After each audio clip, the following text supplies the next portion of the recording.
అసలు చేతికి ఈ 3 రంగుల దారాలు ఎందుకు కడతారో తెలుసా?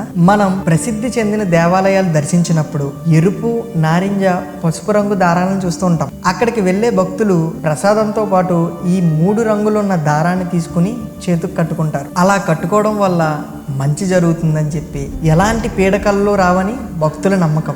ఎరుపు, పసుపు, నారింజ ఈ 3 రంగులు ఉన్న దారాన్ని మౌలి అంటారు. అసలు ఈ మౌలి దారాలు అని ఎందుకంటారో తెలుసా? అది తెలియాలంటే మనం ముందుగా ఈ బలి చక్రవర్తి కథను తెలుసుకోవాలి. బలి చక్రవర్తి రాక్షసుల రాజు అయినప్పటికీ దానం చేయడంలో మంచివాడు. బలి చక్రవర్తిని అంతమోదించడానికి శ్రీ మహావిష్ణువు వామన అవతారం ఎత్తి బలి చక్రవర్తిని ఒక వరం అడుగుతాడు. బలి చక్రవర్తి ఒప్పుకోగా వామనుడు నాకు 3 అడుగుల స్థలాన్ని కావాలని కోరుతాడు. సరే తీసుకోమని అంటాడు. వామనుడు 1 అడుగు భూమిపైన, ఇంకొక అడుగు ఆకాశం పైన, మరి 3వ అడుగు ఎక్కడ పెట్టాలి అని బలి చక్రవర్తిని అడగ్గా నా తల మీద పెట్టు అని చెప్తాడు. ఆ వామనుడు బలి చక్రవర్తి తలపై కాలు మోపి బలిని పాతాళంలోకి తొక్కేస్తాడు. బలి దానికి మెచ్చిన వామనుడు బలి చక్రవర్తికి మృత్యుంజయుడిగా వరమిచ్చి మౌలి అనే దారాన్ని కడతాడు. ఈ దారం కట్టుకోవడం వల్ల మృత్యుంజయుడిగా వర్ధిల్తారని చెప్పి నమ్మకం. ఈ దారం 3 రంగులు ఎందుకు ఉంటుందంటే బుధుడు,